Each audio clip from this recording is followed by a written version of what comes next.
சென்னிமலை முருகன் கோவிலுக்கு போகலாங்களா? இன்றைக்கி வந்து லைஃப் அப்டேட் டே 24ல் மார்னிங் வந்து சீக்கிரமாக எந்திரிச்சிட்டேன். 11 மணிக்கு தூங்கினா 4 மணிக்கெலாம் எந்திரிச்சிட்டேன். இதெல்லாம் என்னங்க தூக்கங்க. அதுக்கப்புறம் என்ன பண்ணுறது, குளித்து முடிச்சுட்டு வந்து பார்த்திங்கன்னா அம்மா ஹார்லிக்ஸ் கொடுத்தாங்க. அதையும் குடிச்சிட்டு இன்றைக்கி வந்து வீட்டில் சாமி கும்பிட்டு சென்னிமலை முருகன் கோவிலுக்கு கிளம்பியாச்சுங்க. செவ்வாய்க்கிழமைங்கிறனால அங்கே வந்து நான் வீட்டில் 5 மணிக்கு கிளம்புனேன், 6 மணிக்கு போயிட்டேன். அங்கே பார்த்தீங்கன்னா தெரியும், க்ளவுடு மிஸ்ட்டு ஃபார்ம் ஆகி செம்மையான ஒரு பிளிஸ்ஃபுல்லான மூமெண்ட்டாக இருந்துச்சு.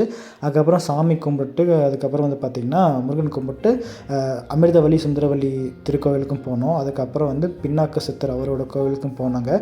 போயிட்டு நல்ல ஒரு தரிசனம்னே சொல்லலாம். சூப்பராக இருந்துச்சு. ரிட்டன் வரும்போது வந்து பார்த்தீங்கன்னா ஏதோ கொடைக்கானல்லேருந்து மலையிலேருந்து இறங்கிட்டு வர மாதிரி இருக்குதுங்க. அந்தளவுக்கு மிஸ்ட்டு ஃபார்ம் ஆகி ரொம்பவே சூப்பராக இருந்துச்சு. அண்ட் ரிட்டன் வந்து பார்த்திங்கன்னா ஒரு 7, 7:30க்கெலாம் வீட்டுக்கு வந்துட்டேன். வீட்டுக்கு வந்துட்டு டெரஸில் வந்து மல்லிகைப்பூ பூத்துருக்குன்னு சொன்னாங்க. அந்த ஒரே ஒரு மல்லிகைப்பூ மட்டும் எடுத்துகிட்டு சாமி படத்தில் வச்சுட்டு கீழே வந்துட்டு சுட சுட சாப்பாடு சாப்பிட்டேன். செம்மையான ஒரு ஃபீலாக இருந்துச்சு. அதுக்கப்புறம் கம்பெனிக்கு போயிட்டு ஒர்க்லாம் முடிச்சிட்டேங்க. ஒர்க்கு முடிச்சுட்டு ரிட்டன் வரும்போது இன்றைக்கி வேலை தான். 2 வாழைப்பழம் சாப்பிட்டு ஜிம்முக்கு கிளம்பிட்டேங்க. இவ்வளோ தான் இன்றைக்கி